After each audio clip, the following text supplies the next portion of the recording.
les représentants du peuple français, constitués en Assemblée nationale, considérant que l'ignorance, l'oubli ou le mépris des droits de l'homme sont les seules causes des malheurs publics et de la corruption des gouvernements, ont résolu d'exposer dans une déclaration solennelle les droits naturels, inaliénables et sacrés de l'homme. Je vous demande de vous lever, messieurs.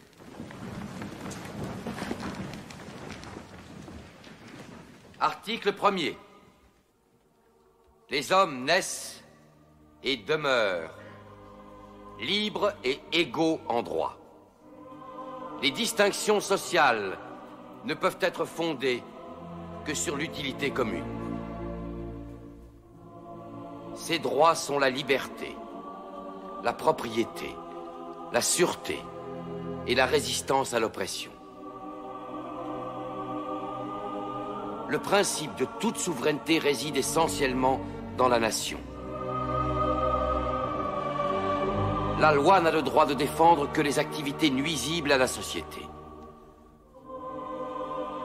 Tout ce qui n'est pas défendu par la loi ne peut être empêché. La loi est l'expression de la volonté générale. Tous les citoyens étant égaux à ses yeux, sont également admissibles à toute dignité, place et emploi public. Nul homme ne peut être accusé, arrêté, ni détenu que dans les cas déterminés par la loi. Tout homme est présumé innocent jusqu'à ce qu'il ait été déclaré coupable. Nul ne doit être inquiété pour ses opinions, même religieuses.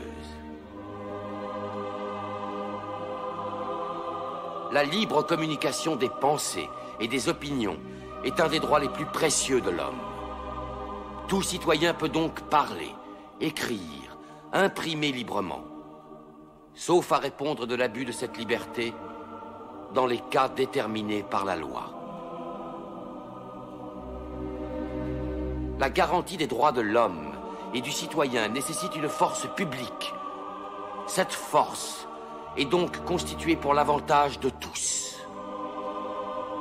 La propriété étant un droit inviolable et sacré, nul ne peut en être privé, si ce n'est lorsque la nécessité publique, légalement constatée, l'exige évidemment.